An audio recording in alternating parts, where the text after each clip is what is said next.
Progressive presents Adjusting to the Suburbs. It never dawned on me how much walking I used to do until I bought a house in the suburbs. Like when I'd say, I'm going for coffee, of course I was walking, but now it's like 3 miles and no latte's worth that. I find myself inviting people on walks with me like it's a scheduled activity.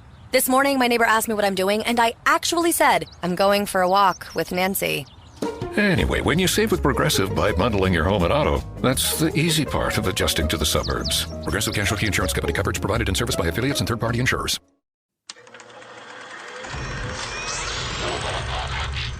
Game over, man. Game over. You're gonna need a bigger boat. Why so serious? I am Iron Man. This is a tasty burger. Welcome to the InSession Film Podcast. Oh, welcome to this podcast review for March 3rd, 2023. And I'm JD Duran. And I'm Brendan Cassidy. And I'm Ryan McQuaid. Thanks for joining us, everybody. Welcome to our NHL trade deadline show. Oh, that's the other podcast I was doing. Sorry, The other sports-themed podcast. That's need the to other talk about sports the- podcast. Yeah. The Pittsburgh Penguins at all. Don't do that. At any rate, we're not here to talk about that. We're here to talk about Creed 3. And for the first time since doing this little format thing, it's not just Brennan and I. There's 3 of us on a review. There's 3 of This us is on a exciting. review here. That's neat. That's Yeah. cool. Yeah. I'm the referee and y'all are the boxers. I feel like Yeah. I feel like it should be the other way around. JD and I rarely go fisticuffs on anything. I feel like we think so much alike that to have you as the referee would be the most polite battle ever. Cool. Then I'm Jonathan Majors. Welcome to my career renaissance. It only makes sense Jonathan Majors is from the Dallas area. I think it only makes sense that if we're going to have 3 people on here and one of us is the referee, it should be Jay in my place. And then going Yeah. to JD. I don't know. I think I would then be the referee because if it's JD and Jay, then that would be that's usually how it's you always might going. get slapped to the point that you don't even referee anymore. They're just going to go at it. I mean, it goes back to the Madeline days. You know what I mean? Where like all our podcast listeners know about that. Where I was just sitting back, I was like, I'm going to go make dinner classic. during the middle of this conversation. For all of our listeners and, of course, new watchers out there, for context, go back through the archives on our website at InSessionFilm.com and listen to this review of Madeline's Madeline. Yeah. You'll know what we're talking about. 2018, Man, I believe that was. 2018, Yeah. What a the time. cinematic masterpiece. We're Yeah. the only one that bring it up. That movie does not exist without InSession Film literally giving it its due every single time we talk about our arguments over the years. Fun arguments, for sure. Yeah. But Hey, Jay and I were on our best behavior when we talked about Soderbergh a few weeks ago. I thought we did very well. that's true. That's true. You guys did crack that soda pop together and share 2 straws. Maybe 1. You found a Yeah. common ground, and I think that's We what did. helped there. Yeah. Yeah, I still need to watch that movie. I'm kind of bad that I haven't seen it yet. But also I didn't have a screening in my area and I missed that. I missed Cocaine. Yeah. That's how you pronounce it, Bear. right? Cocaine. Yeah. Cocaine. Also, Yeah. I do want to point out that Brendan and I did Cocaine Bear this last week. Ryan and Jay did their first movie series review, kicking off Wong Kar-wai, and we talked more about Cocaine Bear than Ryan and Jay did. Ryan and Jay. This is further Doing proof. Wong Kar-wai. Further proof that Elizabeth Banks has more to say than Wong Kar-wai.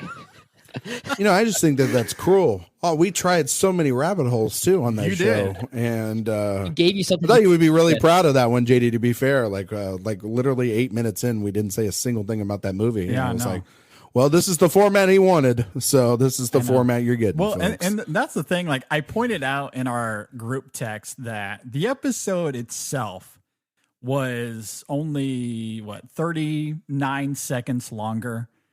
However, Yeah, it's like 39, You make a 38, great yeah. point. You guys didn't really start talking about Wong Kar-wai until about 8 minutes in.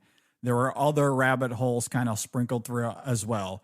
Brendan and I talked about Cocaine Bear from the beginning, and the rabbit kind hole of. we did. Well, and even I was gonna say kind of. well, You know, Pretty much from the what we beginning. did talk about was in relation to the story that That's inspired Cocaine Bear. That's the difference. Well, yeah, we started out with a story that very much obviously tethers to Cocaine Bear. So, again, very appropriate, related. And then even when we got into the philosophy of slasher film, it was relating to Cocaine Bear and its formula inside that philosophy. So everything that we talked about was contained within a singular bubble. Ryan and Jay, not so much. They're all over the place. Love how we're starting off this Creed 3 review 5 minutes into clarifying the last couple episodes. But I will also say, here we go. I can't wait for LSD Lion to hit next fall. You know, LSD Lion from Universal, like just drugs and an animal. Heroin I think horses. You can get away with that. Yeah, heroin horses. Yeah, for sure. Anyway, Creed 3. Set it at a rodeo. You know what I mean? We're here to talk about a boxing movie. And, you know, I had to go down this rabbit hole because Ryan is here and it's exciting. And it's the first time it's not just me and Brendan. That's true. So, yeah, it's nice. It's true. I am still a part of this show. It may not seem like it when it's Sundays, but I'm just busy right now, guys. But Ryan's I'll always be busy. there. I'm too busy. I'm too busy for these shows, but not Whenever for you this call me, review. I'll be there. I'll be there. The moral of the story, though, is that we've kicked off the One Car Y series, and you should go check it out. It was a really good. As Tears Go review. By. So It's yeah, a good movie. yeah, go and Good check movie. that out. You watched it, right, JD? I did. Yeah, I'll good. give some thoughts on it on the main show this weekend if we can find some time.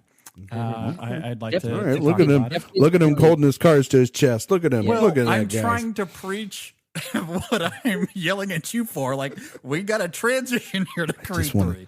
I just want to go for another minute and a half just to get to the 8-minute mark. I think the moral here, Just get Wong Kar there. Wai, good director, Yeah. gonna be a good series. It's going to be fun. Yeah. Yeah, a pretty controversial statement, there, Brendan. But Speaking right of now. directorial debuts, Nice transition. Creed 3. Directed by Michael B. Jordan, his first time behind the camera. It, of course, stars Michael B. Jordan, as well as Jonathan Majors, Tessa Thompson, and a bunch of others that come and go. If you're not familiar with Creed 3, Adonis has been thriving in both his career and family life, but when a childhood friend and former boxing prodigy resurfaces, the face-off is more than just a fight. All right, let's get further into this. We'll start with you, Ryan. What did you think about Creed 3? did you say Face Off? Yeah, that's what it says here. Yeah. Because I kind of would want to see a Face Off remake with Jonathan Majors and Michael B. Jordan. That would be a I pretty would good be down movie. for that. Yeah. That would be pretty good. Yeah. Like, I mean, Here we go. I don't know. You Not whoever even owns a that minute. property? Not even 20 They're already seconds. making into a this. face-off too, if I'm not mistaken. Are they making a Face Off 2? They, they I wouldn't be should. surprised And it if should they were. start those. Face two. Off 2 Back in the Habit? Yeah. You know what I mean? Right? The Heat Sure. Yeah, sequel okay. will star these two. Yeah. All right. I like it. That'd be I don't know how, and then like Cage comes back in. I've seen this before. Anyway, you know, Peach. I could eat a peach for hours. I can even peach for hours, even the pit. All right. Anyway, Ryan. beyond that, let's talk about Creed Creed. 3. So I think it's only right to say about our relationships to the Creed / Rocky franchise. We are massive sports fans here at the InSession Film Podcast, so that's these movies are kind of in our wheel bag. And the Rocky franchise is one that is fascinating because of the fact that like we grew up with it. I think our dads or our parents showed it to us like on a ton of times, and it was on TV a lot. These movies were on TV a lot. So the first one, obviously, Best Picture winner, one of the great sports movies of all time. It's kind of undeniable. Still don't think it should have won Best Picture. All the President's Men sitting right there. But anyway, that's beside the point. That's another show for another time. Lineup. I was on that other show earlier this last week. Yeah. Shameless plug. Love it. There you go. There you go. And then Rocky 2, it's good. It's not great. It's good. I like it. It's not bad. You know, it's kind of like doing the same thing as the first one. And then like the third one is really when it kicks into high gear and they start going like, we're going to throw everything at the wall and we're going to see what sticks. So they get like Mr. T and Hulk Hogan and like Thunderlips. you know, and then like Creed and Rocky are getting together, and it's like, you know, the montage where they're like boyfriends on the beach. It's all this great stuff. Anyway, so like that movie's fun. Obviously, the best sequel in the Rocky franchise is Rocky 4.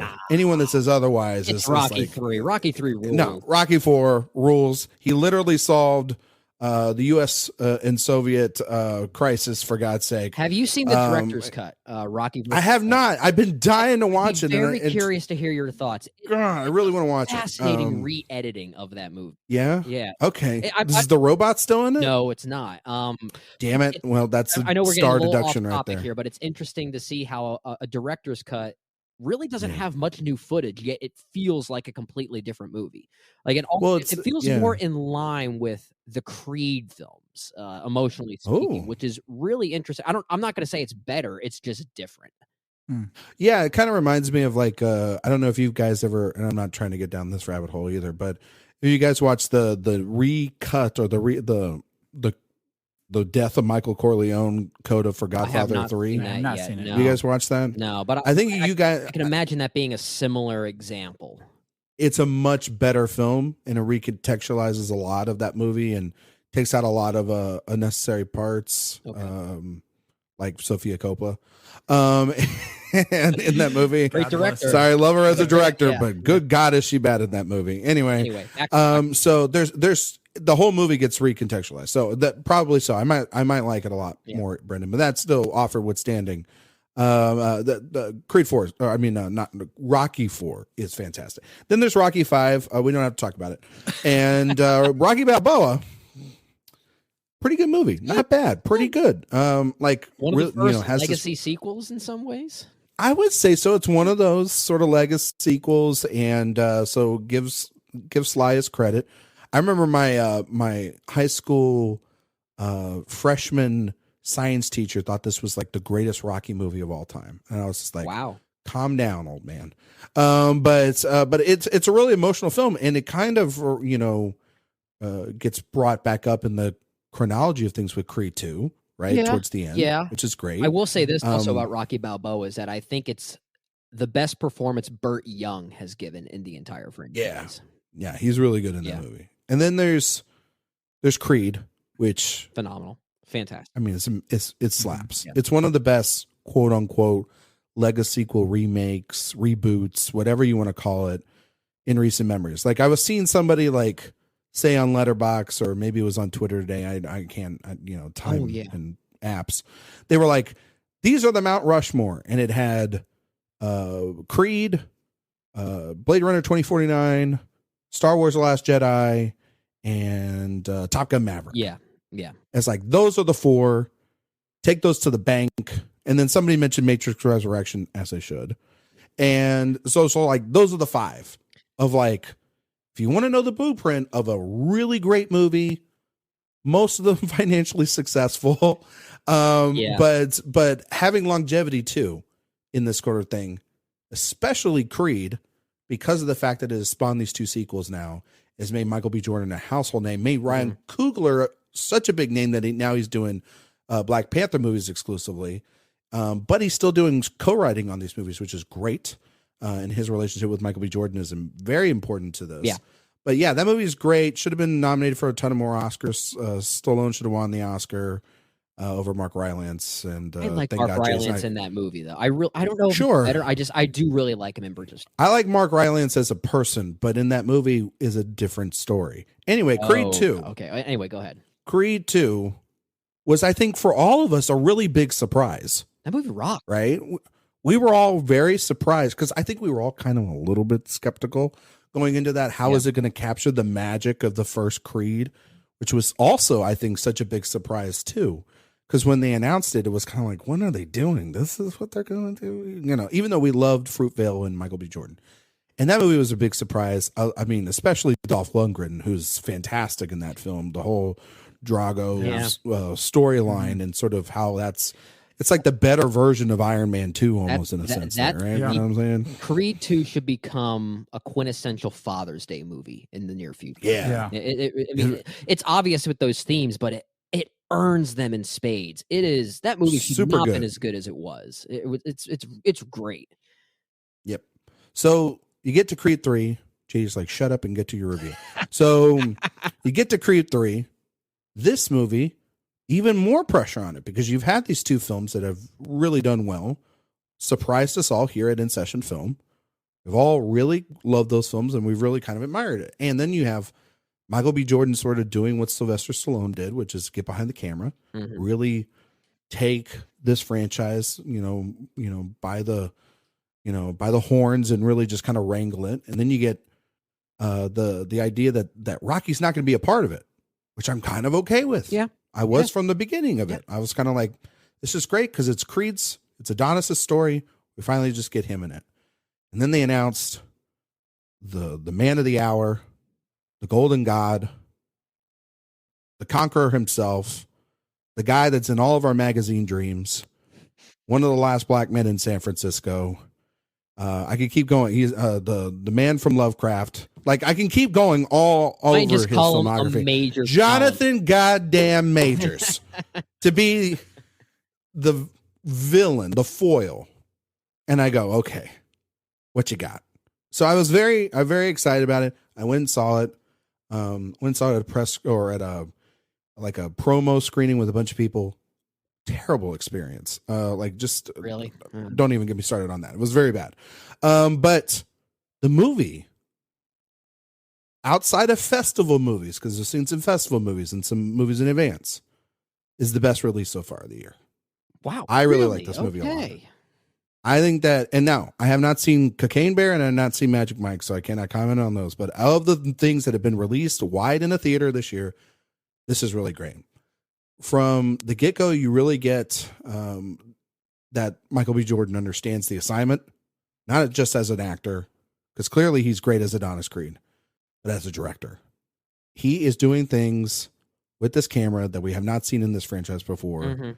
He's really he's really just upping the ante and saying, like, I can do this. And I can do this in a way that's interesting and different and unlike any boxing movie or any Rocky Creed movie we've seen before.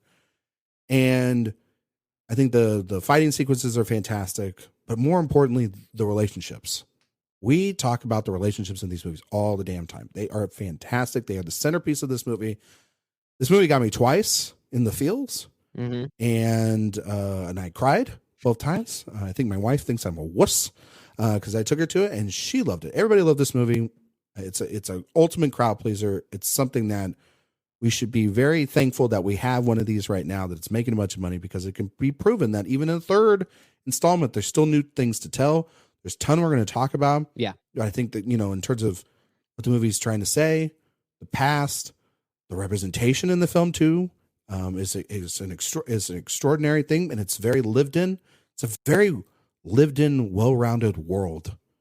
And I just commend Ryan Coogler for coming back and co-writing the screenplay with Michael B. Jordan. But his direction really it's some of the best big budgeted debut directing we've seen in a long, long time.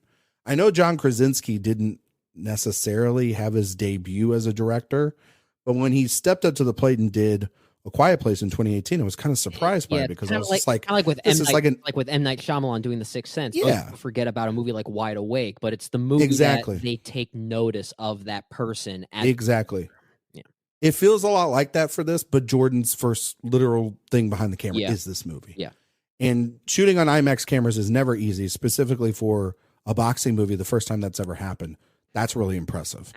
And so I think this is an absolute winner. We'll talk about it more. I'm going to shut up because Jay's going to kill me. So. Well, that's all the time we have for this episode. Thank you very much. To subscribe. Good night, everyone. And rate, review, subscribe. Hit the like button down there. And if you're on... see you guys next time. Let's skip to the end. We'll summarize it here. Ryan likes this movie. I like it. It's good. But you're right. A lot of us, especially at our age, we grew up with the Rocky franchise, mostly because of our parents, especially our dads. It's definitely a dad movie. And I don't mean that as a negative. It's just the demographic that really gravitated. This was on AMC all the time. TNT, TBS, especially where I was growing up. And I live just outside Philly, so it's really within the zeitgeist of this setting. Rocky tattooed on your back. Maybe. It's really weird. I have visited the statue before outside the museum, so I've seen all of that and everything. But yeah, as far as the franchise is concerned, I don't dislike any movie in this franchise with the exception of maybe Rocky V, obviously, although there are things about that movie I at least appreciate. I like what that movie is trying to say narratively. I just don't think it says it very well. It's on paper, it sounds good. And then Sylvester Stallone was like, what have we shot it? Well, yeah, there's more to talk about there. Yeah. But Rocky 2, I'm also a bit mixed on. I think there are some issues there. But yeah, I love Rocky 3. That's my favorite of the Rocky sequels specifically. And then Creed was way better than it should have. Creed 2 was a big surprise. No, I think the big thing that scared us about Creed 2 was the fact that it was being directed by a relatively unknown, Stephen Caple Jr. And when we see something like that, our first instinct is to assume director for hire and a passionless project. And that was not the case with Creed 2, even despite, the narrative kind of feeling like it could be that, given the fact that it is the return of the Dragos. That could have been a really silly movie, but it wasn't. It was an earnest movie about fathers and sons. And there are things about Creed 2 that I even like more than the first Creed. I think the first Creed's a better movie for sure, but Creed 2 is still one of the great ones, if you ask me, which is honestly why for quite a while Creed 3 was one of my most anticipated films for I don't even know how long, JD. Did this make my list twice when we did our top 5 most anticipated films of the year? Yeah, it might have. It got delayed a few times. I know it was meant to come out in November of last year and then got pushed to right now, this March in 2023. Yeah. I know you want to share your thoughts too on this film, JD. So I'll just say I like this movie, but I would be lying if I said I wasn't a little bit disappointed. There are a lot of things that I think this movie is doing really well, and a lot of it really does come down to Michael B. Jordan as a director. I think aesthetically speaking, this is the most interesting film in the entire franchise, and not just Creed, but even the Rocky films as well. This is perhaps the most impressionistic film in the franchise. Michael B. Jordan has made it clear that he's very influenced by anime, and he tried to tailor that into the boxing matches themselves. And there's almost a I want to use this word not as literally as people might think, but there is a bit of a cartoonishness to some of them without it feeling cartoony. Like there is still something very visceral and palpable about them. But the way he handles slow-mo, the way he incorporates trickery and sense of place and the way things change, it's almost dreamlike at times. And I found that really bold. I found that really daring. And I love that this film is now breaking away from the connection to Rocky himself. I don't want to talk about the whole politics of it with regard to producer Irwin Winkler and Sylvester Stallone and their relationship. I know that there are issues there, and I don't really know what stance I should take on that because I haven't done enough That's research. The last 45 minutes of the show, Brendan. I don't think we should get into that at all, honestly. Just kidding. I'm just kidding. No, you're right. Yeah. It's at this point it's just a sad thing that we're seeing in life. Well, it seems so out, inconsistent as well, given previous statements that were made when this movie was first announced. So there are a lot of moving pieces there that I don't think are worth talking about. For me, it doesn't affect the quality of the movie. I think Rocky is not missed here, and I don't mean that as a negative, like we didn't need to see him. We also got a good send off in 2. Like if you want to take it that level, I mean, it's a story essentially was done by the end of Creed 2. Yeah. So this needs to, for going forward, it needs to be Adonis's story, which is why in some ways, even from a musicality standpoint, this one feels even a bit disconnected from the Creed films. Ludwig Göransson is not scoring this one either. It has a new musicality to it that I don't think is better, but the movie feels like its own thing, and I really like that it does. Really, my issues with it, there are 2 major issues I have with the movie. One of them I'm going to save for later as this conversation unfolds, but I do think the movie feels like it's edited within an inch of its life. There's something about the pacing here. I don't know if it's a script thing or if it's a pressing for time or something, but by the end, I felt like I still didn't really understand this relationship, the relationship between Dame and Adonis Creed. Something felt missing for me. And I think the movie really works as a performative piece. If I'm being perfectly honest, out of all these performances, Felicia Rashad might be the MVP for me. I think she's fantastic here. Great. But by the end, I felt like there was something missing. I felt like there were story beats that we weren't being told that could have connected the dots a bit more. This wouldn't surprise me if there were at least 30 to 40 minutes left on the cutting room floor. There was a pacing thing about it that left me at a bit of an arm's length with it emotionally, especially when compared to how successful I thought Creed and Creed 2 were. So I like the movie. I think as far as a third film in this franchise and what could have gone wrong, most of it still goes right. But I'm not in love with it in the way that I wish I was, especially given the fact that I was really looking forward to it. Yeah, I'm not going to spend too much time on pretext since we've already covered the entirety of this franchise quite a bit already. JD, do you want to live commentate the first Rocky film right now? Sure. Okay. Act 1, C, we open on Philadelphia. I'll just say that I am a big fan of the franchise on the whole. Rocky Balboa might be my favorite of the sequels. Creed is great. Creed 2, I think, is underrated. It's very, very good. I love that movie. So I was anticipating this quite a bit. Maybe not as much as Brendan, but very much looking forward to it. Mm-hmm. I will say, though, I'm with Brendan. I like the film. I don't love it. But I do think Michael B. Jordan shows great promise as a director. This film has that classic signature of first-time director problems, particularly in terms of pacing, which is uneven at times. But there are some flourishes here that are truly great. That final match at the end is one of the best action sequences in the entire franchise, I think. The way he channels intimacy and conflict between Adonis and Damien is really clever and intuitive. And it's not just the camera work and movement of the fight, but the editing of it and how Jordan brings focus to the conflict is especially engrossing. I also think the dual training montage is quite good. Despite its blemishes, the film is never not compelling to me. There's an energy here that's palpable. The performances are really good, to what Brendan is talking about. The camera work is sharp. There's plenty here to love about Jordan's direction. The script is really the biggest culprit, I think, as there's a lot to sift through in just 2 hours. And as a result, much of the story is rushed and a little too slight for me. However, I will say, and I'm sure we all had the same thought, I say sarcastically, this film is the Captain America Civil War of the Rocky Creed franchise. In the sense that the main antagonist of Captain America Civil War is not Zemo. No, Zemo is great. I know what word you're about to say. Yeah, I'm with you on this. It's a thematic. It's a thematic. To the listeners out there, help. Look, this is going to make sense. Just bear with me for a moment. Okay. The main antagonist of Captain America Civil War is not Zemo. He's a great character. The true villain of that film is guilt and how it's channeled to create rivalry, which is exactly what's happening here in Creed 3. But instead of guilt, it's childhood trauma.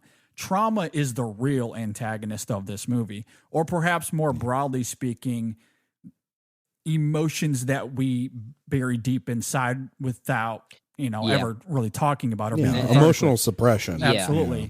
Because it's not just Donnie and Damien. There's a through line with Bianca as well regarding her hearing and the true disappointment she's feeling, but not necessarily conveying. But the true crux of the film, what's really driving the actions of it, is the childhood trauma that defines and intoxicates both Adonis and Damien, and how it creates the facade of rivalry, even though they both really know the truth. They just don't know how to process it. The film, they don't know how to face it. They don't know how to communicate that. Exactly. Yeah. Absolutely. The film might be a little fluctuating in places, getting from A to Z. I do think it's uneven. Yeah. But man, that idea I did really love here, especially in context of Jordan's direction and how he taps into that with the vitality that he does. Yeah. Yeah. No, for sure. I think that for me, as I know you guys talked about sort of pacing. For me, this movie kind of, for 2 hours, it went by real quick and was kind of like there's just the perfect sort of vehicle for something like this, because I was expecting this to be kind of a little bit of a letdown and sort of a mess because of the fact that those two first Creed films feel like very much lightning in a bottle. So like they're playing with house money at this point. And, you know, you have another sort of what is essentially a first time director taking over this franchise, even though Michael B. Jordan's very comfortable in it, you know, so, you know, and Zach Balin, I believe, and I believe one of Keenan Coogler, I think it was. Keenan Coogler, I believe, is like his brother. Maybe. Zach Balin being tied to the script here actually was one of the things that had me most excited because of King Richard. Well, yeah, and while I wouldn't say that's a great script in regards to some of the best scripts of that year, I think that writing style it felt very well tailored to a film like this. It was very well structured for that kind of inspirational sports drama. Exactly, it kind of fit that perfectly, and I think. For me here, I thought that it did work for the most part. I understood the motivations, obviously. I think what JD's talking about, that trauma of Dame and Adonis's relationship, and finding out, you know, that there's still more stories still to tell within Dom. You know, there's still all this unprocessed baggage that we have not fully 100% grabbed into, because, you know, we're dealing with a lot of other things in those other two Creed movies. We're talking about the legacy of his father, and then, of course, the man who killed his father. So you're dealing with a lot of that stuff. And, of course, his relationship to Rocky. We're not actually really getting into the person, I think, as much who is our protagonist, who is our central protagonist. And I think that the film does a great job of conveying that. And then, of course, having this character of Dame Anderson, played by Jonathan Majors, coming in here, having this familiar relationship, having those flashback sequences, seeing what got them into this position, and having all this regret, this anger, this frustration, that's of course going to build up, and it has to build up into those climactic fight. It's part of sort of this Rocky, you know, kind of template, you know, this sort of underdog mentality. We know that I think the only thing that kind of, and I agree with you, Brendan and JD, like the only one thing I think that's a little bit like kind of just something you have to take with the grain of salt, because I don't think this movie's perfect. I just think it's really, really good for what it is. And you know, we haven't had a lot of great releases this year. So when I say this is the best release so far of the year, we're talking about like through the month of January and February. As we're yeah, it's March 3rd. The year's end. This is we the got best plenty movie of of the year. time. We got a Best Picture winner on our hands. Yeah, I mean, because my other favorite films of the year have just not yet been released. Yeah. You know what I mean? Yeah. That I've seen, because I've seen them at festivals. But I think the thing about it is, for me, is obviously the sort of turn that, and the twist. There's a little bit of a twist in here, and to me, you're stealing my thunder. Yeah, and that to me is a little bit like, okay, all right, I know what you're doing here. You know what I mean? Like, I get it. You know, but for me, there's still enough emotional resonance behind those decisions that ultimately, like, we were going to end there anyway. We were going to get there anyway. Yeah. The way we got there is a little bit messy. Yeah. But it doesn't take away from the fact that I think that beyond just the trauma between these two characters, seeing Adonis's home life, seeing what he's built, seeing what his legacy has become from these films, from where he started to where he is now, he's a promoter. He's become retired already, kind of almost like Rocky 3 in a sense. He's retired. There's some mirrors to Rocky 3 here in the formula. You know, some domestication for sure. But what separates that movie from this one is the stuff with Amara, which I think is truly stealer. She is such a scene stealer. Which is truly some of the best inclusions we've had in this franchise Mila so Davis far. Kent, so good here. Yeah, she's so good, and the fact that Jordan as a director made the conscious decision of having this time lapse, because the last time when we saw Amara, she was a child, she was a baby, right? She was an infant. Now we see her; she's way older than what she was, and to see that the world around her has evolved, to see that the fact that everyone around her has, you know, they've adapted to her, and then even when Dame comes into their lives, he has to adapt to it as well. There wasn't any sort of maliciousness around that character. There's more just the understanding of the idea of that Dom has to tackle these emotions, because it could very well harm his family, but especially it's going to harm somebody that's not going to fully 100% understand all of this, because because there's someone that has to communicate on literally on a daily basis to survive with their hands, right, and through facial emotions and everything. And then there's all these beautiful sequences in this film, and I want to get this out real quick before we just get over to you guys. I wept at the training lesson that Adonis gives. Oh, that is so sweet. That is so sweet. It is, for me watching it, I was thinking about, okay, this is great, but and it's so perfect for the characters. This is kind of the sort of dad, a girl dad athlete that we don't ever get to see. And then I start thinking about the influence on this, and the fact that Michael B. Jordan was a big Kobe Bryant fan, really knew him a lot. There's even I believe in one of the off shots on the wall, you see a Kobe Bryant jersey. And it was very much a homage and a send off to obviously Gianna and Kobe, who passed away, and using that to sort of tribute them in this movie in a way of saying that this is what could have been for that family, but definitely for these characters, this is the future here. I'm not saying that it's nodding towards like Amara is going to take over this franchise or whatnot, no, but it's showing that like he's in control of this part of his life more than when he's outside and doing everything else. Home seems to be the place that he's very much in control, especially with his daughter. And when his emotions start getting the best of him, that's when it starts to crumble, and she sees him, and obviously Bianca's very concerned about it. And then you have the stuff with his mom, it starts all crumbling for him. And I think by the middle, that's when the director and the performer meet together in the middle of the film. Yeah. And they have fireworks. And I think that the movie, while formulaic at times, it really, once again, Michael B. Jordan's just too good in this movie to make it not and good. can I speak to that real fast, because I know there's other parts of the screenplay we want to get to, but that moment is really fascinating to me for a couple of reasons. It is endearing to see the father-daughter dynamic, but I also love this pulsating irony at the center of that scene, because what he is conveying to her there about this passion that he has, what has defined him his entire life, is that it's not about violence. It's not about being out of control and just swinging your arms left and right. It's about control, which he does not have in his home life. Yep. And so there's this incredible irony that what he's teaching her, what he knows to be true inside the ring, is something that he cannot comprehend outside the ring.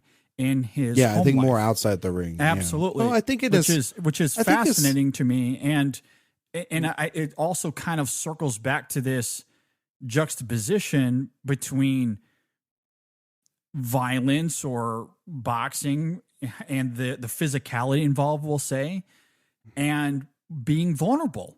And he doesn't know how to be vulnerable, and that's where he's losing control. So it's interesting to see him kind of have to break through those barriers to find that vulnerability and maintain that control outside the ring, which is completely antithetical to his approach inside the ring. Oh yeah. No, but I might disagree a little bit, JD. I do think I wouldn't say he's out of control at home. I just think that he is comfortable more at home, I think, in his retirement. But when he's promoting, he's in the ring, or he's outside of the ring even, or outside of the ring, when he's transitioning to his new life as sort of a manager, building a brand and everything, he's definitely out of control there. He doesn't have it all in control because he can't control it. Those are things he can't control. Mm-hmm. Obviously, he has sort of, he's transitioning to more of a home life because he's an athlete. And we see that transition, and parts of it are not easy, like, doing the dinners and doing the parent-teacher conferences, because obviously he's going to respond as like as a physical athlete. Was really funny. I don't know if it was supposed to be, but the whole school sequence I thought was really funny. Yeah, where he's just like, I don't get it. Like, why doesn't she just punch this kid in the face? You know what I mean? And like, why doesn't she? Like, what's the punishment for this kid?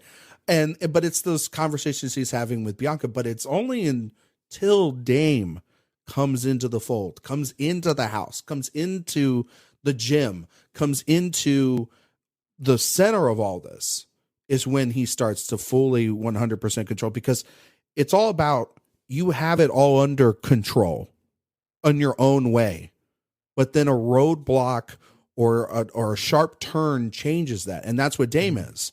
And he's the sharpest turn because it's something that, like you were mentioning, JD, he has not tackled within himself at all. He's suppressed it. And then there's revelations, obviously, with like the letters and everything, and the relationship that has sort of spurned from Dame while he was in prison and everything. All those things then cause him to finally have to face those things that he's kept deep down and suppressed for such a long time. And that's where I think Michael B. Jordan shines. It's in the middle of this movie, or even like, I would say 2/3 of the way into this movie, but right before the training montage, obviously when the turn is like, hey, we're going to see these ripped guys start, getting ready for their big fight and whatnot. But that's when we see Adonis, I think, really finally learn, not necessarily just the lesson, but learn what is important about control, and really, like you're saying, JD, understand what control really means, because you can have it for such a long amount of time, and you may think in your head that it is 100% you're in control, but when life throws you curveballs, it's how you answer those curveballs that really define a man. And it takes him a longer time because of the fact that he's fighting against really even that sort of that realization and that contemplation of even attempting to look at his flaws from his past. Which is why childhood trauma is the real antagonist of this film. Yes, because correct. That is, to your point, and to bring clarity to what I was saying earlier, I'm not saying he's out of control in the sense that he's a madman on the loose and we have to tie him to a chair and take him to the hospital. I'm not saying that. Again, that's the 40 minutes that Brendan's talking about was cut, and I kind of want to see that. But even in those early scenes, blow the Creed's nest. Yeah, I mean, there's conflict between him and his wife, but the real crux of that control and where things start to ruffle themselves is when Dame enters back into his life, and all of a sudden that trauma rises to the surface, and he loses it, which tethers back to that father-daughter moment and that irony I was talking about. So I was drawing a direct connection between those two. No, I agree, think we're because agreeing, just kind of running around in circles. You're agreeing. We're agreeing because aspects, it sounds because JD, because you're right, because when he fully loses control, he loses control where? Not just in front of Bianca, but in front of Amara. Yeah, exactly. Yeah. That's when he hits his lowest point. You know what I mean? And it's in front of the person, really, honestly, it's in front of the person that matters the most. I mean, he loves his wife and he loves his daughter. I mean, and his mother and everybody, but his daughter, you really feel the connection in this film to that. It's more than just his daughter. That's really his legacy. Yeah. Not this boxing ring, not this new fighter, not the belts, not the fame. She's his legacy. Yeah. And to destroy all that, or to sort of crumble under the pressure of all that in front of her, and also to kind of show her that, like, not show her that it's okay to be sensitive, or that it's okay to tackle these emotions and not to be the perfect vessel, for her all the time. And in fighting against that, it's quite the antithesis. And so of what you should do. And I think he learns that by the end. He learns it really hard, obviously, with characters leaving and in other situations. You have to get to a low point in order sometimes to really realize the solution to a problem. But I think he does. And again, Jordan is fantastic in those scenes. He's great in all these movies, and I think he's really great here too. Must be hard as a director for this to try and channel all these great performances from everyone else alongside himself while doing. Well, I heard that Michael B. Jordan had a lunch with Michael B. Jordan, and they really sat down together as a writer and director. Oh my and gosh. They really talked twins. It was a mirror, that's the sequel to just Twins like I want to see right there. But I think, to speak to all of that just in a very brief and summarizing way, I think when this film deals in the familial and more of the domestic side of things, it's at its best. I love the scenes with Amara. Even from a storytelling standpoint, I think one thing this film does pretty cleverly is the way it tries to introduce this friendship between Adonis and Damien.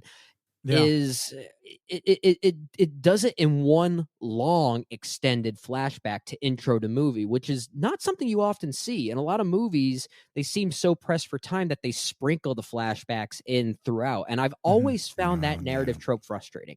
But I hate it. But here, it almost like it opens like a mini short film to set the scene, and I at least appreciate that, which is where simultaneously some of my disappointment lies, and maybe I'll get some major pushback here, but pun intended, maybe?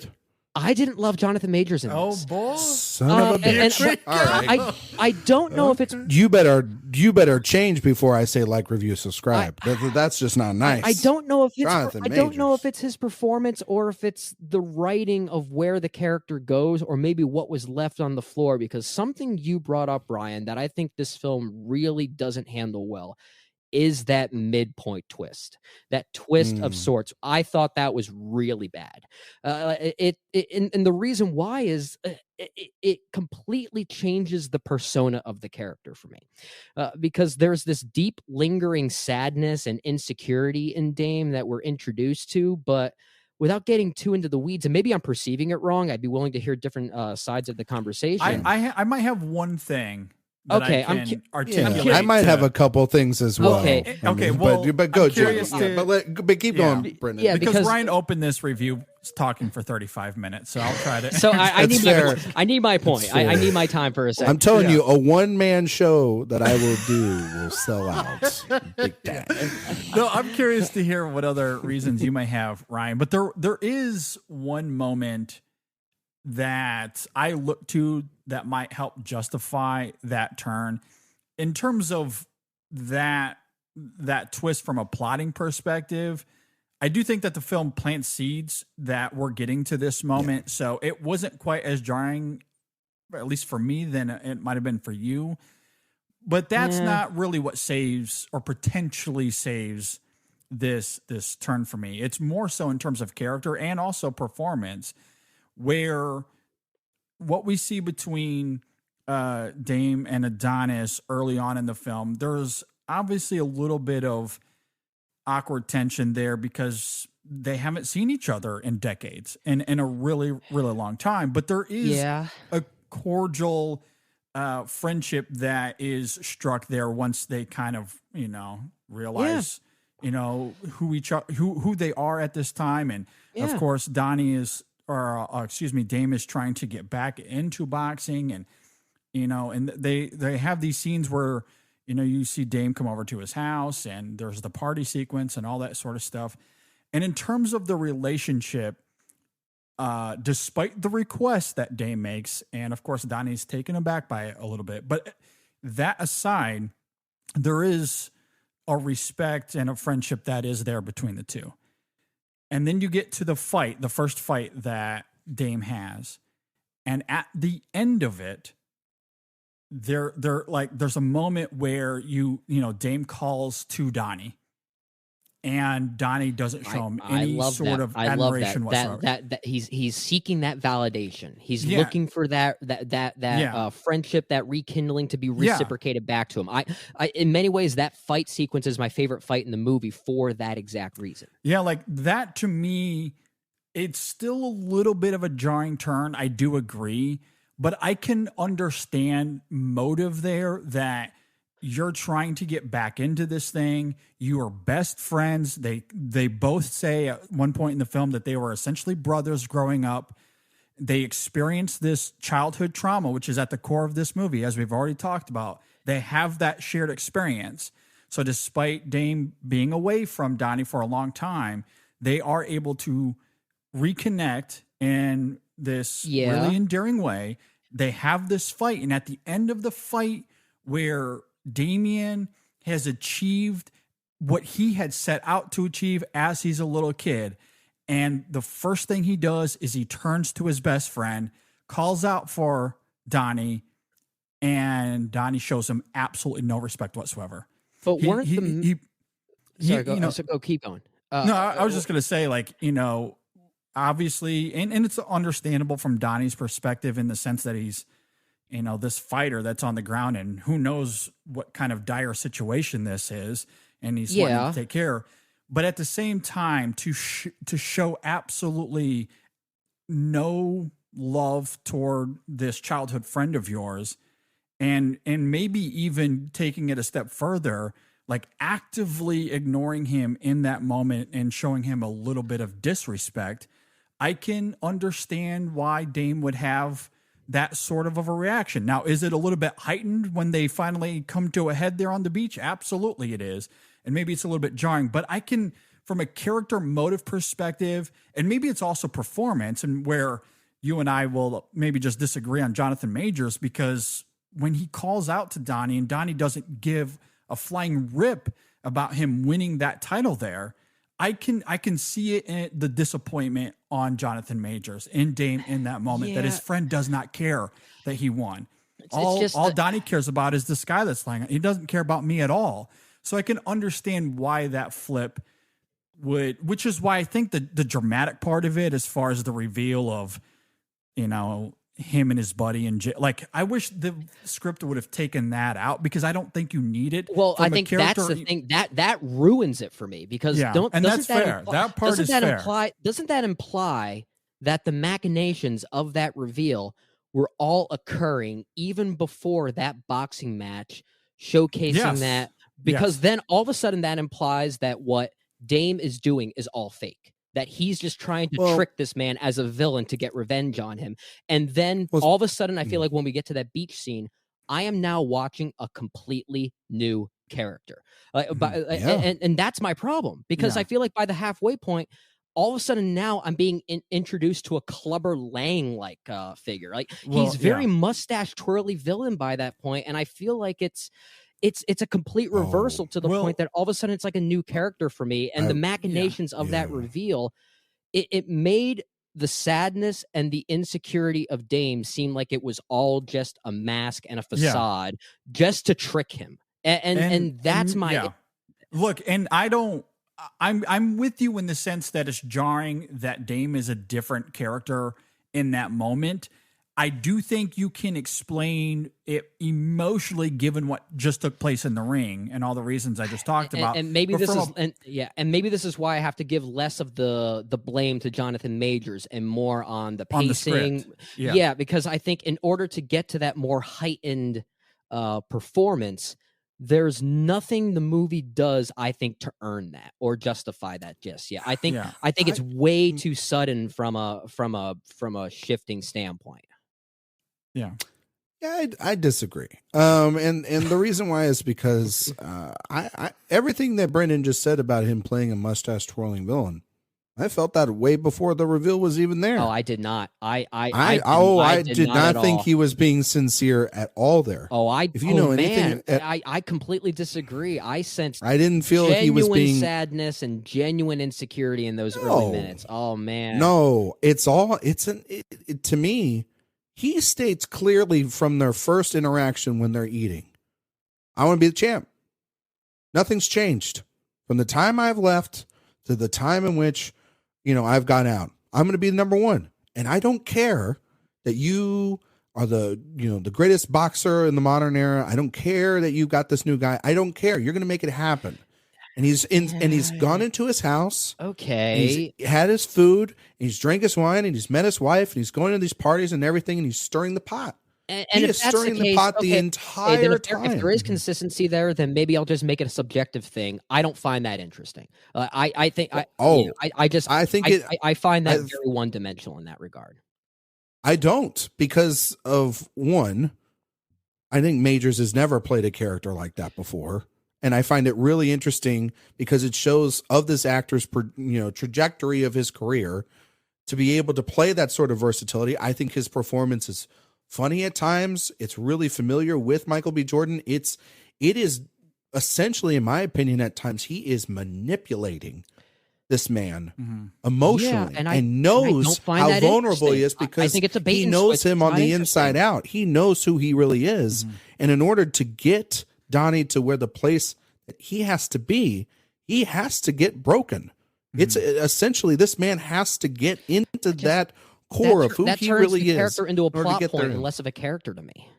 It's exactly a plot point, but it's also he's also a great character. He's also great within the confines of this film too. Is that this is a guy that he's literally calling in as Donnie's trying to do about like his title fight. Hated that scene. Hated that on so Steven much. and Steve, and he's literally just laughing at him, going like, "Dude," it seems so. And Donnie's like, "This isn't the way." I'm like, "Dude, I'm getting right into your head." Maybe I fell for the trickery and what that character was trying to do from a conniving, agenda, and maybe that's more on me. But if that's the whole goal and that's the arc of the character, I find that way less interesting and more suffocating of what that relationship between Adonis and Dame was meant to be, which is why I'm going to say it. I found him more compelling as Kang the Conqueror. I slightly did. Okay. And I think it's more. Wow. I think it's again. I love Jonathan Majors. I think he should have won the Oscar for The Last Black Man in San Francisco. I think that is one of the best performances from the entire decade, last decade specifically. And I do like. I like the presence he brings here.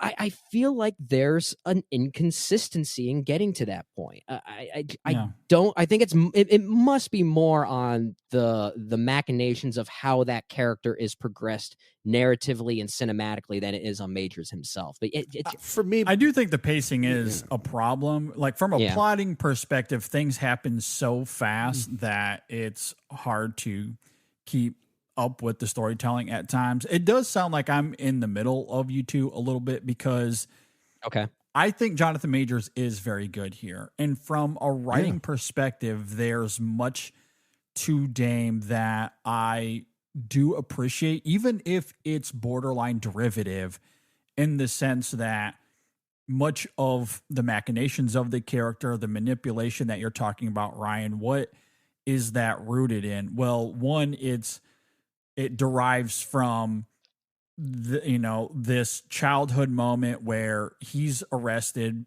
when trying to stand up for his friend. His friend abandons him, doesn't hear from him for years. So when he gets out of jail, he's motivated. I'm not just years, decades. JD. We're talking like time. 20 years. 20 years. I think it was 18, I think he said, or something 18, like that. 20 years. Yeah, So, I'm telling you this. That's the easiest plot I've ever seen to become a heavyweight champion. If it took that long, I wouldn't care. I wouldn't move hell or high water to manipulate you mean somebody it doesn't like take that. being born from Apollo Creed in order to Exactly. You can literally just be the friend of that was the son of Apollo Creed. You know what I mean? 20 years, you'll be the heavyweight. Just saying. Yeah, and look, like that might be a little bit trite from a writing perspective, but emotionally it makes sense. And Jonathan Majors, I think, taps into it in this really interesting way where, again, I could look past how derivative it is because I think Majors does ride that line where I feel like I'm in between you, where I sense that he is maybe insincere in manipulating the situation, but he's also adding authenticity to it. It might be both, which is why I love the reveal at the end of his fight where he wins and he turns to Donnie and Donnie wants nothing to do with him. Like from an emotional perspective, there's complexity there that I do think is great. Now, is that undermined by the idea that he had plotted this whole thing in prison and it was his friend? No, but it does. Maybe. I agree. But it does. I don't But disagree with JD, that. it does prove his point. It proves this character's point of exactly about what Adonis has done to him for the last 18 years. And that scene on the ground is exactly why Dame is in the place and has the feelings he has, because you didn't abandon me just in the ring. You abandoned me for 18 years while I took the fall for you. Think about that. Yeah. And you took my life. I was the number one prospect boxer in the area. I was supposed to be everything there. And so when he does knock out Felix and he's on the ground, he's in genuine shock he's not in genuine shock that he got away with it, but he's in the moment of, I just became the champion. I told my friend I do this, and my friend yet again decided to choose the other path rather than come down this one with me. And so what's he supposed to be on that beach? Forgiving? Pop him open a beer and shake his hand? Emotionally, it makes He's sense. going to be absolutely Emotionally, it makes pissed. Then I think it needs to be more consistent. And maybe this is more on me. Maybe I just found way more intrigue in a potential villain that really believed and fought for that sense of sadness and that lost friendship that existed. Because by the time we get to that reveal, my thought was, oh, he doesn't give a shit about Adonis. He hates this guy. He always has hated him. It doesn't matter. Like but everything about it just does felt come fake. from a place of sadness because all the sadness was gone by that reveal. Eliminated every sense of sadness for me. I disagree because I think that sadness that there is also too, he becomes essentially a caricature, and he's not believing in it. And also people that are extremely jealous or have extreme vendetta or whatnot, they do this. We see this all the time where people say things in sports or they don't 100% believe in, but they've been wronged by somebody. So they go to the virtual extremes of saying this person is soft and a whiny baby, and he's been handed everything from a silver spoon, and now look at me and da da da da. But then to be humbled at the end of this film, that is the ultimate thing where he realizes, no, I guess you did learn some stuff that wasn't just from me. And that moment for me, it really did. Oh no, Brendan, that to me sat there. That's somebody that thinks that they did know you, and they put you in because this whole motivation is, I know this guy. That's like when you see somebody that's defending somebody in like the NBA and they're like, I know what this guy is. He's a bum and I can prove it because I can guard him. And they play really well against him one game. But then that person makes adjustments and then they come beat him 4 straight games. And that person's sitting at home on television going like, I guess I really didn't know who that person was. You're talking about the locker room sequence, and that's specifically towards the end. Right? Yeah, that's what that's what Dame's character is. He's essentially what every athlete has ever been, and this is even more to an emotional stake because it's a guy stewing in a cell for 18 years.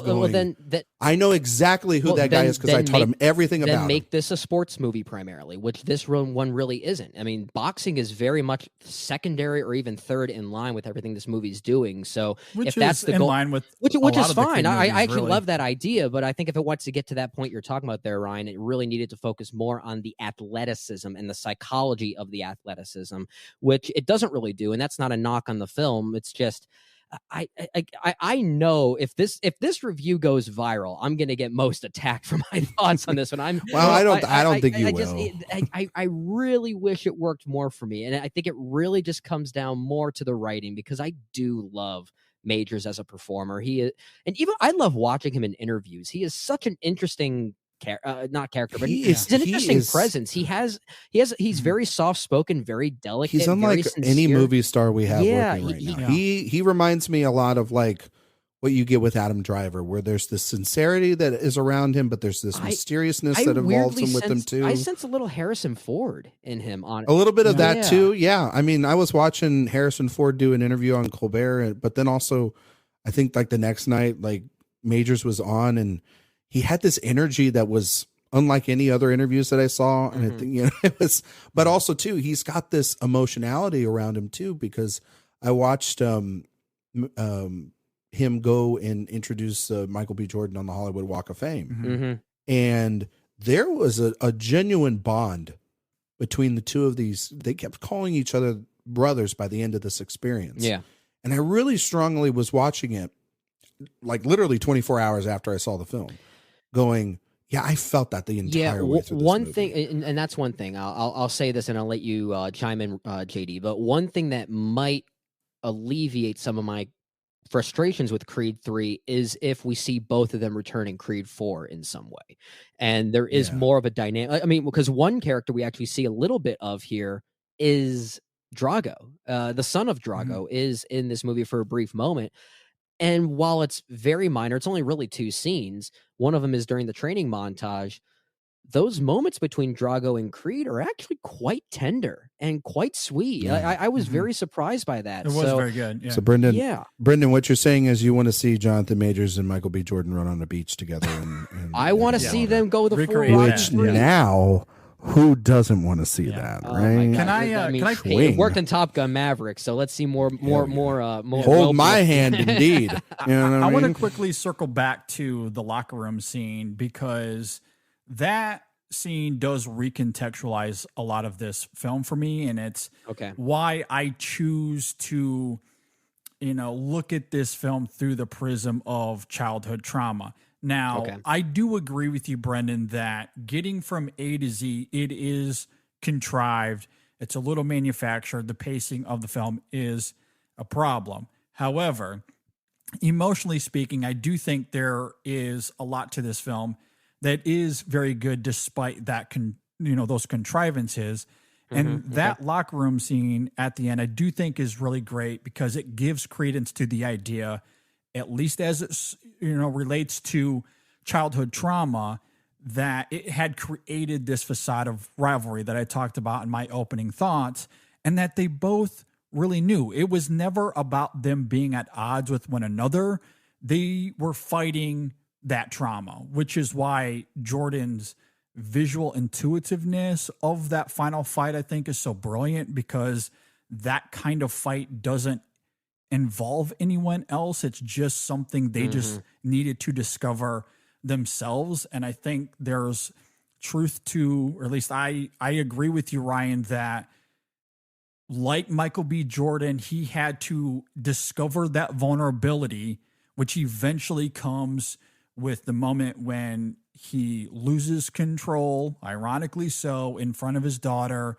Then there's everything with his mother that heightens that all the more.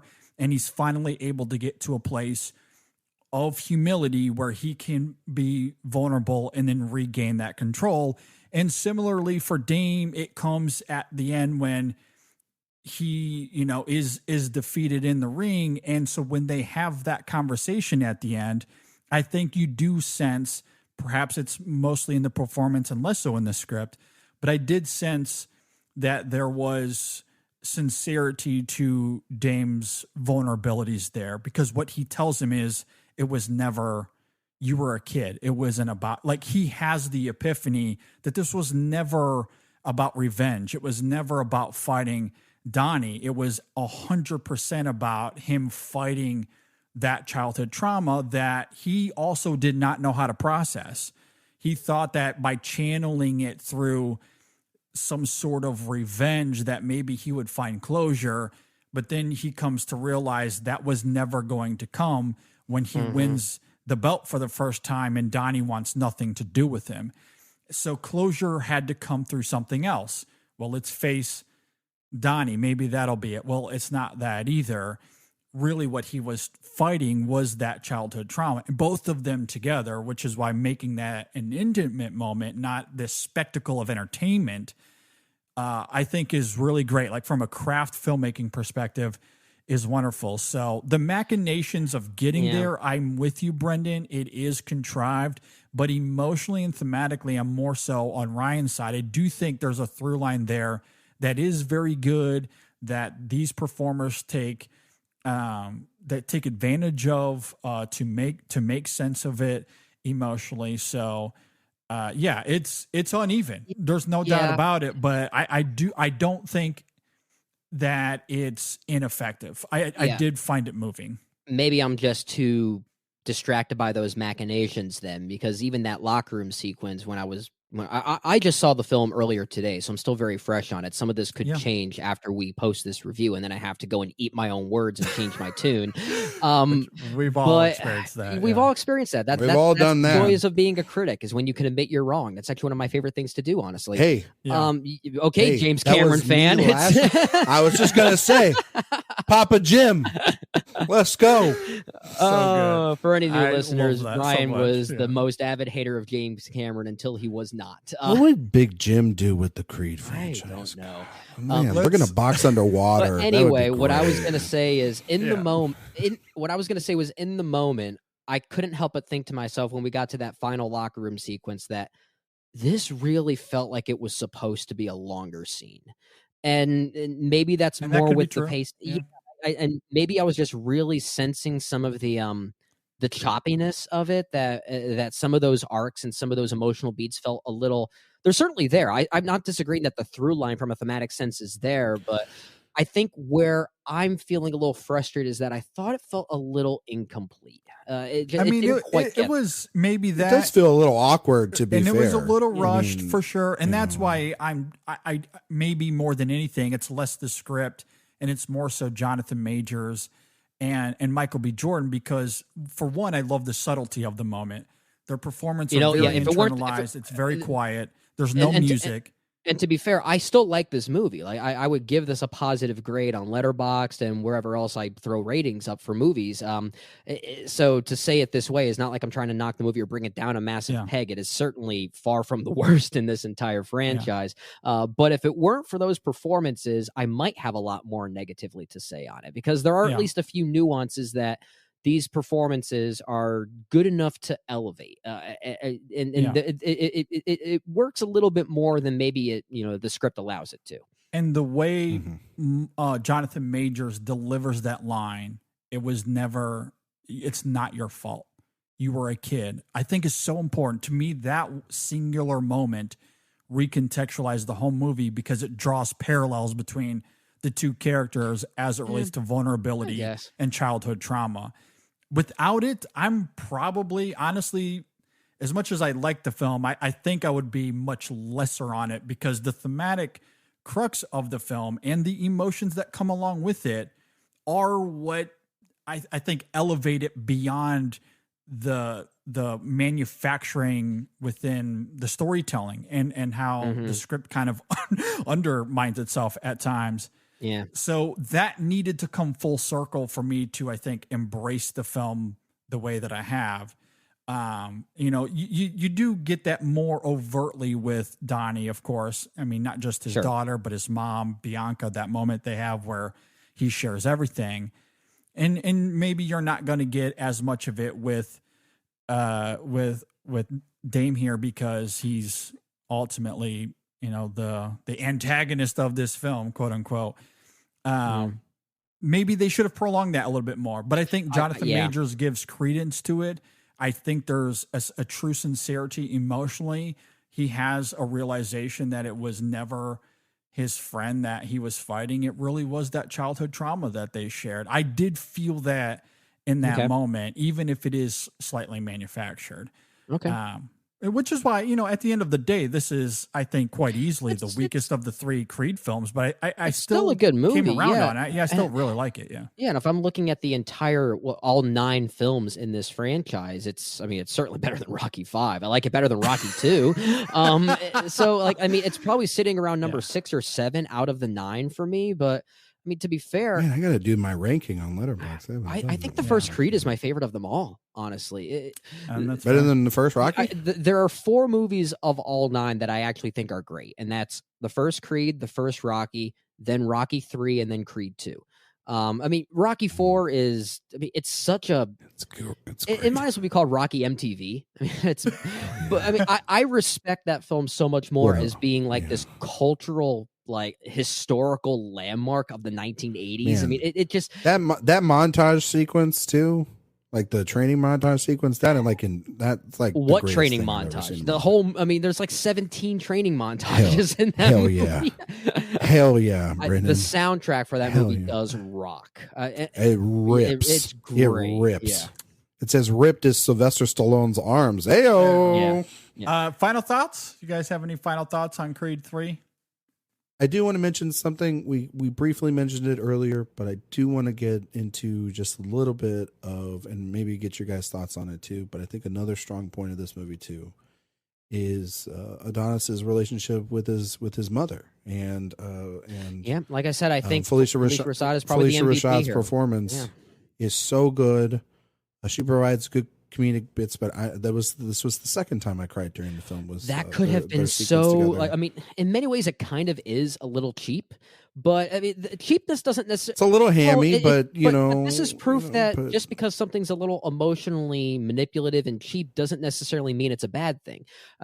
We've earned I think we've earned that moment throughout these films and everything with the Adonis. It is the one moment that I think does a really good job sort of calling back to the Rocky franchise specifically without literally calling back to the Rocky franchise. It does so in a very heartbreaking way. I feel like we spoiled some of this movie already based on the conversation we had, but this is the one moment I don't want to give away. I want to leave this one. It's a real beautiful moment. It didn't have me thinking at the conclusion of it, where was Rocky? For him, because it's so because those two characters had interactions in the last two films, and so sure, and everything. But that was the only time in the film where I'm like, hey, Rock, maybe you should show up for this. It's kind of important. But anyway, that's kind of a good point. I know that, I didn't think about that. That's a good point. Yeah. I mean, it's kind of a big deal. Like when you do something, when you do stuff like that in a movie and then they're not there, it's like, well, that's the one time where I sat there and I was like, in Rocky IV. Okay, this is going to be a really odd trajectory that I'm going to go on. But remember the American Pie franchise, and then when they did American Reunion, the way that they wrote Chris Klein's absence from American Wedding, he just shows up and says, "I missed your wedding. I wasn't going to miss this." I feel like exactly. Yeah, it's like, are they going to do something like that in Creed 4 with regards to? Man, I was sorry, I couldn't close the restaurant that one day. You know what I mean?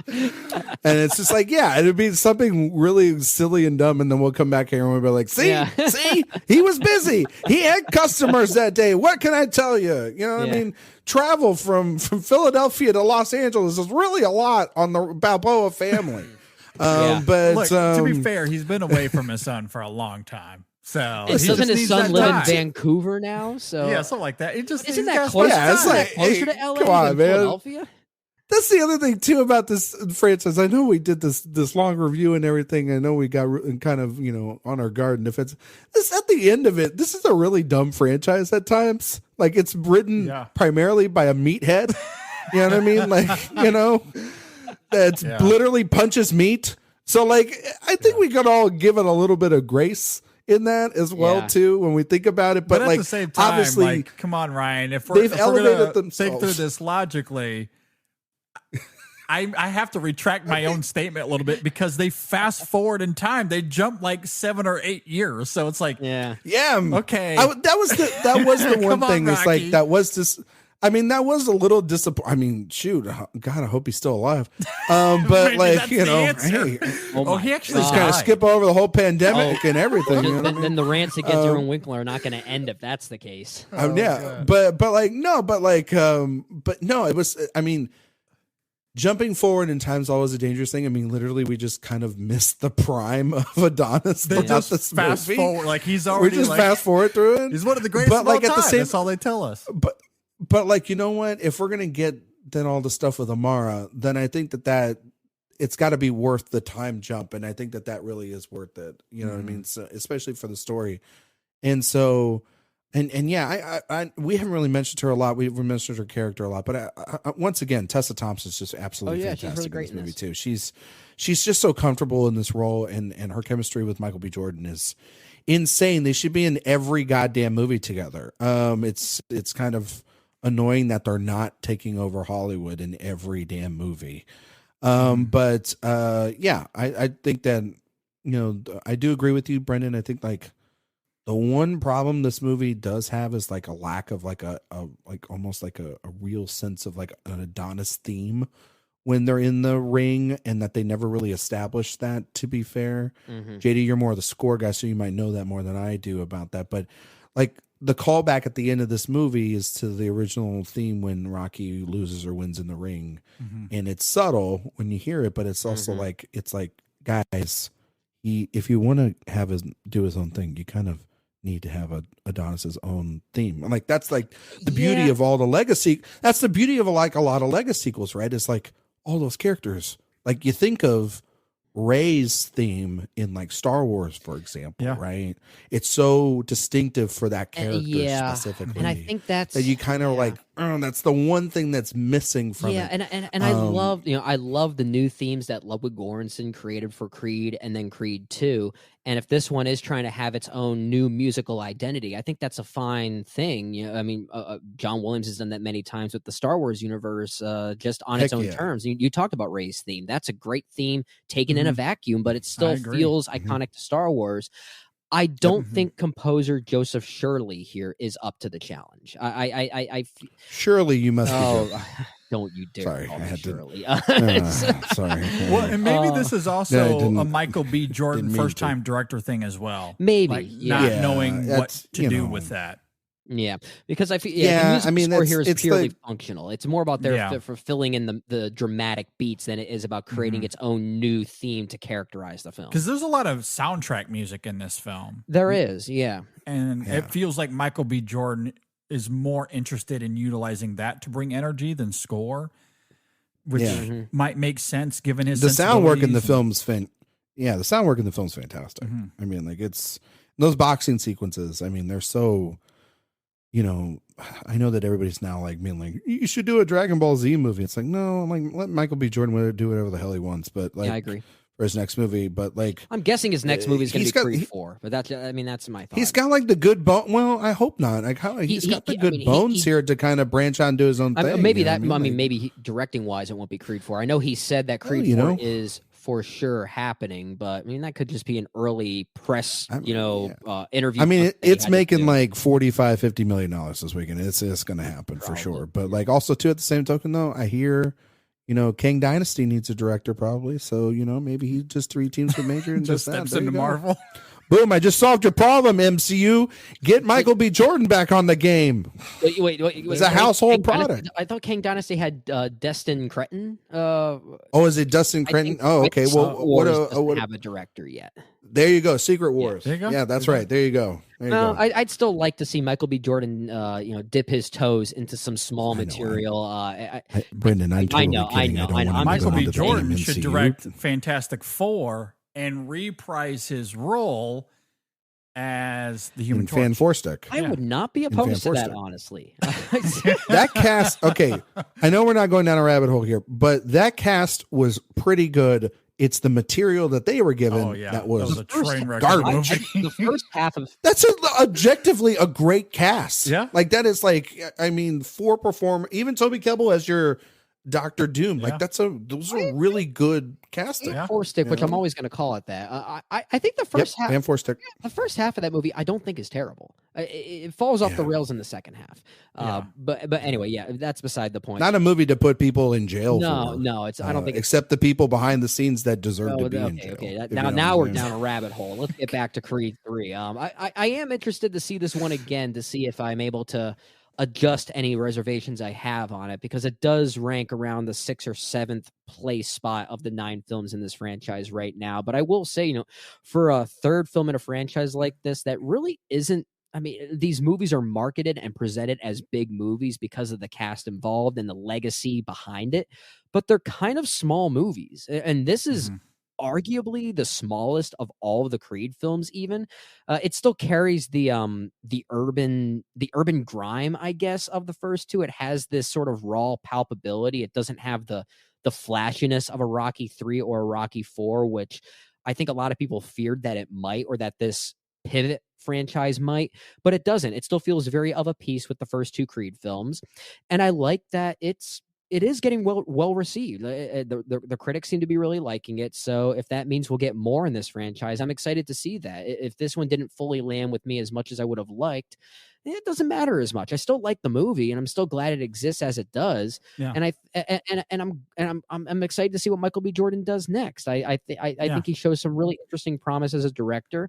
It might be a little inconsistent from narratives and pacing standpoint, but some of those fight sequences are very inventive, and you don't see that kind of confidence as successfully when it comes to first-time directors. He's really confident in that regard, and I like that about it. Yeah, I think that's the interesting thing about this film and Michael B. Jordan's direction is that, yes, the pacing and editing is a little bit dodgy at times, but once we settle into the scene, I think he does so many interesting things, whether it be the action beats or even some of the small, quieter moments here, I think is really great. We talked about that father-daughter dynamic early on, that moment where he loses control. I love the close-up on himself, maybe being a little egotistical there, but it's okay because he is the star of the film. Earned it by this point. Yeah, but he looks good. Right? But that close up on him as he has this realization that he just screwed up, I think is really wonderful. So like the quieter moments here, I do think are staged and composed very well. And then there's the last action beat that we've talked about and the clever inventiveness of that whole sequence. So as a director, the storytelling and editing is something he'll have to improve on. To be fair to him, and something you said earlier, Brendan, we don't know what was on the editing room floor. Perhaps executives were telling him, hey, we got to cut this down to 2 hours. And unfortunately, there's just a lot they had to remove. And so it does feel disjointed when we, in terms of getting from A to B to C. And things do happen really quickly, right? Like we're introduced to Dame, and then 5 minutes later he's in a fight. It's like, whoa, that happened real fast. And then we're fighting again, like not that long afterwards. So it's like, that is contrived. But I think in terms of, okay, let's put all that to the periphery and let's just focus on these characters. I think he does some great stuff there. Really, I think this comes down to an editing and scripting thing. It just is a little too manufactured, but from scene to scene, I think there's a lot that is going on here that I really do like. This is my least favorite of the Creed films, but I still enjoyed it. I would still recommend it, especially if you're a fan of this franchise. And I will say, people in my theater really dug it. My parents went to see it on their own, and they loved it. So it's working for a lot of people alongside critics. I went with my fiance Maris, and she was shadow boxing in her seat while watching it. It's working for people. It really is. Okay. Yeah. Can I just say two last things real quick, JD? Yeah. If that's okay. Just two observations I made when I was watching the film. Does not render any hindrance on my grade of Creed 3. I just want to note that when I was watching the film, I was really struck by, or it struck me. Sorry, strucken's not a word. That's a very Texas thing to say. It was strucken by. What struck me was when Dame and Donnie they have these conversations in his basement. That's the weirdest looking pool table I've ever seen in my life. It's just the construction of it is marveling to me. I kind of want a documentary about just the pool or table? a featurette on the DVD about how the hell they just selected that. Okay. And second of all, the last thing I want to mention here is that introductory diner scene between Jonathan Majors and Michael B. Jordan. I just want to also reiterate, not all Texans do what he did with that Tabasco sauce, which looked like an absolute crime against humanity.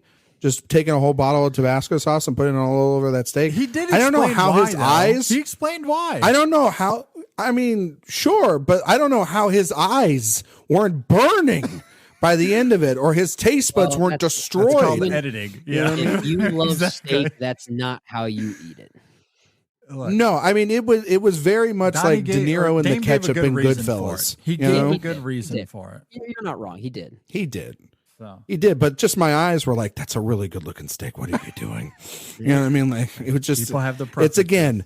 It's the nitpicks that I see in a movie that don't hinder anything. Just funny observations. It made me hungry for steak. I'll tell you that. Ah man, I could go for a ribeye. I'm a New York guy, medium rare. Oh, you're a New York strip guy? Medium what? Medium rare. Medium rare. Okay, that's correct. At least I'll give you that.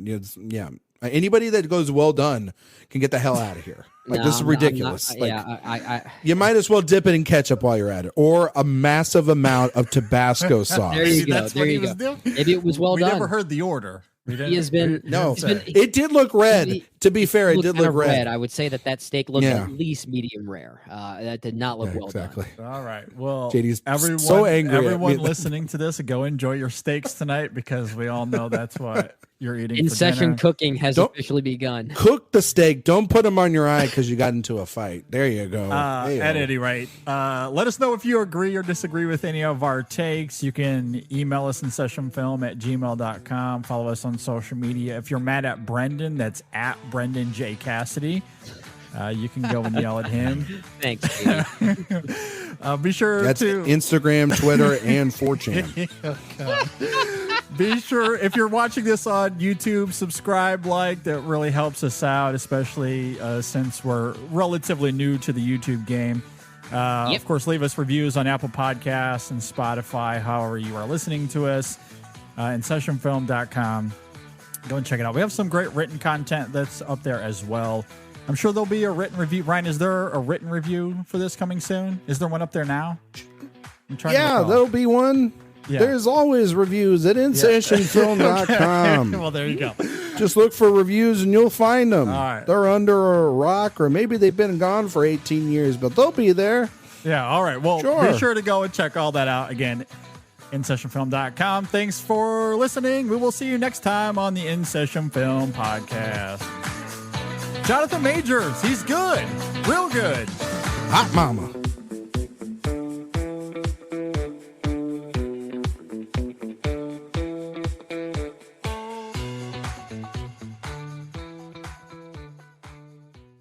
Do you find yourself wishing you had more energy, healthier habits, or fun family activities? At the YMCA, you can find your passion, find family fun, and find your happy place, all while supporting your community. Join the Y in March with a $0 enrollment fee and enjoy motivating group exercise classes, heated pools, pickleball, and so much more. Visit ymcadc.org to learn more and to find your nearest Y in DC, Maryland, or Virginia today.